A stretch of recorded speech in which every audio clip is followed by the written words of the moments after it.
Welcome back, everybody, to another dicondissectional production hosted by Deathstroke9. Today we're going to be continuing our journey through Jethro Tull's Benefit. This song is called Nothing to Say. It's the second track off the album. Welcome back to the channel. And if you're new here, hello. We're going through this album in order, so maybe go back to the beginning if you want to. If not, welcome to the video. All right. So I've got the lyrics pulled up. I've got songmeanings.com with some people's comments pulled up as well, since the comments on this video are disabled for after song discussion. Yeah, I don't really want to talk much because I just finished listening to the first song and I just want to get right into the next one. So yeah, in case anyone noticed, first of all, in case anyone noticed that my lighting was weird in the last video, I just fixed it back to normal. And in case anyone saw me looking down a lot, I just really like the art cover, and just having this with me while reacting to the album. It's just cool. So yeah. All right, let us also thank you to Ford for supplying the playlists, so that I know which playlist to do. Yeah, anyway, and shout out to everybody for supporting the channel. All right, let's go. 3, 2, 1. Nothing to say.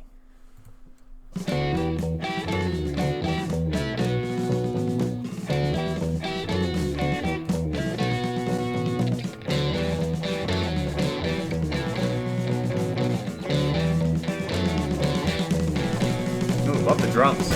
Every day there's someone asking, what is there to do? Should I love or should I fight? Is it all the same to you? No, I say I have the answer, proven to be true. But if I were to share it with you, you would stand to gain and I'd lose. Turn it up. Oh, I couldn't bear it, so I've got nothing to say. Interesting. Nothing to say.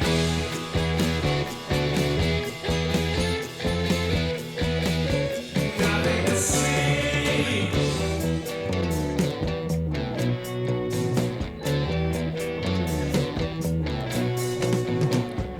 Every morning, crash are forming all around my eyes.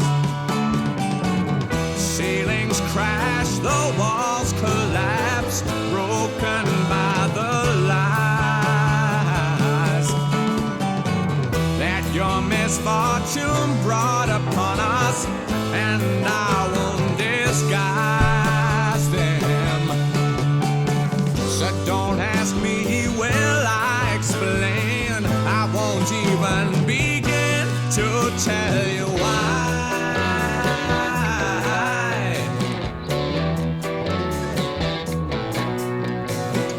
No, just because I have a name, well, I've got nothing to say.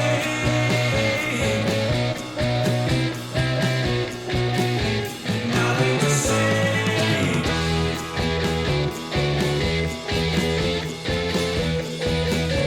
Nothing to say.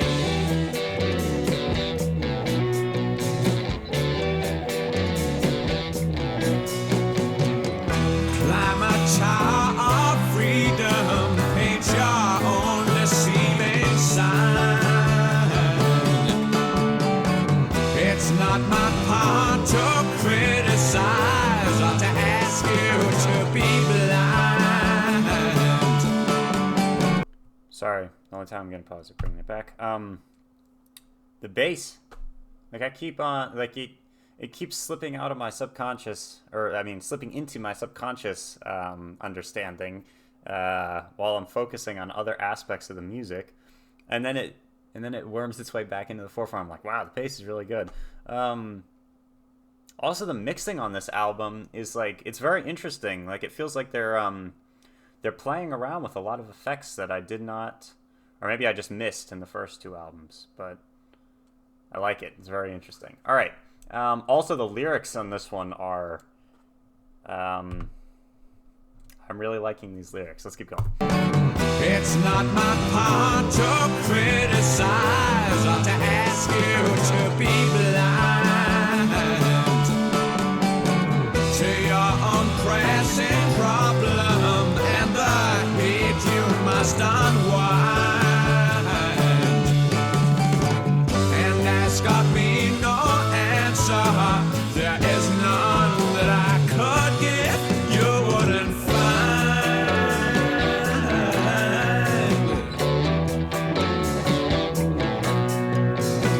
I went your way 10 years ago, and I've got nothing to say.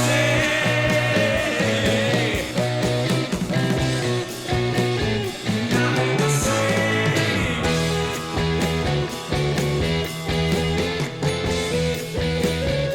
to say. Nothing to say. Nothing to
Wow. Wow. An interesting thing about both the songs that we with you there to help me and Nothing to Say, they both had these ending almost soundscapes, you know. I don't know if that's the right word for it, but it's like this ending part that's just like musical bliss, and he's just kind of he's repeating like the same thing in the background, and it's kind of echoing back and forth, you know, and it's I love it. It's so cool. So yeah, I'm not exactly sure what he was saying, what he was trying to say in this song. I really liked it though, so let's take a look at the lyrics. And yeah, like I was trying to say a minute ago, the dynamics on this album have so far been very interesting, and also like the vocal, the effects on his vocals have been, they just seem different compared to Stand Up and This Was. I could be wrong, obviously, but they sounds like there's some more, I guess, production going into play on these, and all of these musicians are just they're very masterful at what they do. So, yeah. Okay, every day there's someone asking, what is there to do? Should I love or should I fight? Is it all the same to you? No, I say, I have the answer, proven to be true. But if I were to share it with you, you would stand to gain and I to lose. Okay, so someone's asking, what should we do? Should I love? Should I fight? What does everyone else think? What do you all think? This is very interesting because I'm reading a book right now which the entire point of the book is following your personal journey, right? And not allowing other people's perceptions to steer you off your path, the path that you chose for yourself, right? So that's what that sounds like, is someone asking other people for their opinions. You know, what should I be doing right now? Who cares? Who cares about what I'm doing? I'm going to base what I do based on who cares about it. You know, should I be loving? Should I be fighting for something? What? And then obviously, I guess Ian Anderson or whoever the protagonist of the song is like, no, I have the answer. And the answer I think is supposed to be, you have to be true to yourself, because in the end, and it's interesting. There's obviously a balance between doing what other people expect and doing stuff for yourself. Like, yeah, it's interesting. There's a lot of different perspectives on this, and this is just my opinion. All right, but to me, you're the one who's experiencing your life. You're the one who's going through your own life. And if the only way you can go through, if your entire worth is based off what other people think of you, I disagree with that mindset. And I know there are people who do agree with it, and that's perfectly fine. Just me. I think that the answer is to follow your own, what you understand your purpose to be, to follow that, as opposed to searching for meaning in what other people perceive, because their perceptions are all influenced by them, and in the end, you're going to be the only person to blame if you're fed up with your own life. You're going to be the only person to blame if you screw up along the way. You don't want someone else dictating your life for you. Anyway, I'm ranting now, so let's continue. So that's what I think the answer is, right? But then he's like, if I were to share it with you, you would stand to gain and I to lose, because more people would know the secret that I figured out, right? And I think that, and I could be wrong about this, but I think that people who figure that out often can achieve those things that they set out to gain, and from looking at a lot of artists who say that they only cared about the art and never cared about anything else, those are often people who had a very big, following in the end.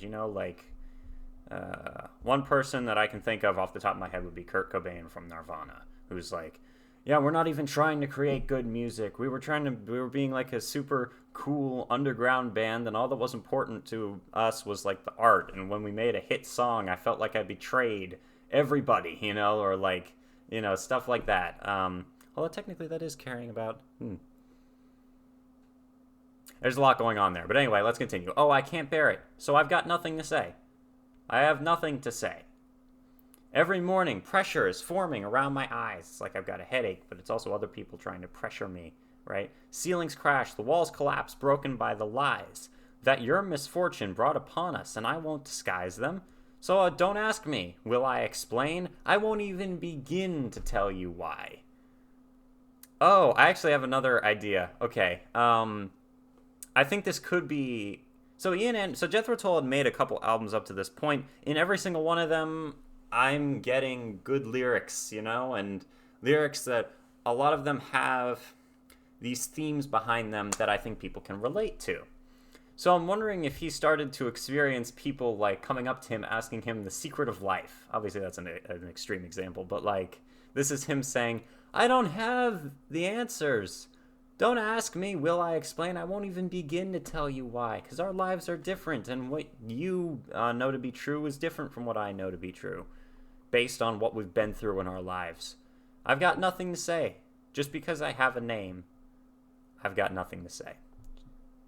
Climb a tower of freedom. Paint your own deceiving sign. Like, I don't even know exactly what I'm talking about. This is just based off my understanding. It's like an objective reality is being filtered through my subjective consciousness and my subjective, absorbing of it. So it's my deceiving sign. It's not my part to criticize or ask you to be blind. I'm not asking people to blindly follow me. I'm kind of going in on this interpretation, but I like it. To your own pressing problem and the heat you must unwind. And ask of me no answer. There is none that I could give you wouldn't find. You could find the answers yourself. I went your way 10 years ago, and I've got nothing to say. And that sounds like what the song's about to me. Is it's about him. But there's a lot going on here. So let's take a look over here at songmeanings.com, which again is all just... There it is, right there. The top comment on here. Okay, so they wrote, they wrote thoughtful post rain walk. However, I think the song is simply Anderson's annoyance with worshipping fans who look to him for answers instead of believing in themselves. Lennon expressed similar sentiments. Okay. And this person writes, this song is about something that all travelers on spiritual paths eventually come to realize. Esoteric traditions all keep a secret of their highest redeeming knowledge about the nature of life and the human condition. This includes secret societies, religions, governments, gurus, etc., etc. It's all enshrouded in mysticism and symbols. But for the masses yearning for enlightenment, they've got nothing to say. That's actually very true. All spiritual stuff really loves symbolism, because symbolism gives meaning. It's almost like an omen to the people who know what they're looking for. And then for the masses yearning for enlightenment, they've got nothing to say. And this is for... This person goes on, and again, this is just this person's opinion. This is for several reasons. One, evil is for control. If the masses understood how to control and take part in their lives fully, the power structures and economic engines would fall apart. If I share it with you, you would stand to gain and I to lose. And that's kind of what I got out of that line, where he's like, if I told it to you, more people would know, and then the secrets would be unveiled. So that would be an evil reason. Another good reason is that those who are unready or immature spiritually, almost everyone, would not understand at best and would misuse at worst such knowledge. Okay. So again, the enlightened have nothing to say, despite having great wisdom. And then the masses... Okay. Then the other people generally feel resentment toward these enlightened ones because of their lack of help in a hard life. Some even find their own enlightenment, and then for the good reason above, don't feel the need to try and correct the secret institutions or even explain to their loved ones. Don't ask me, will I explain? I won't even begin to tell you why. This is a very interesting post. So, yeah. When seekers eventually find spiritual enlightenment and understand the symbols and mysticism and gain personal freedom, they are now beyond being able to explain it and understand why it's a secret in the first place. The unenlightened can't understand until they travel the path.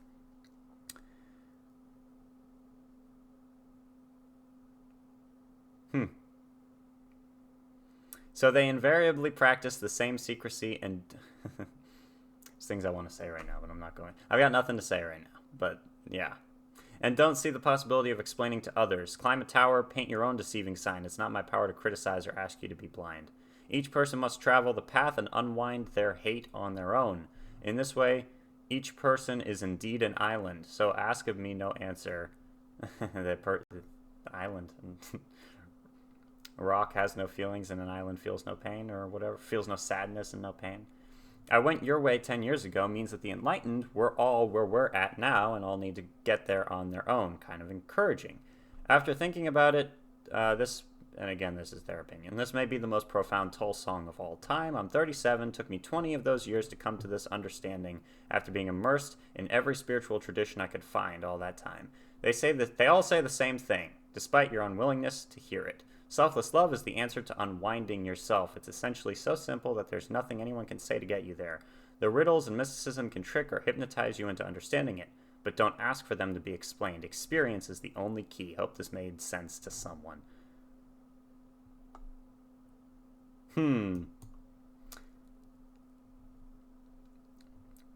I am very interested in spiritual stuff, so I found that post very cool and interesting.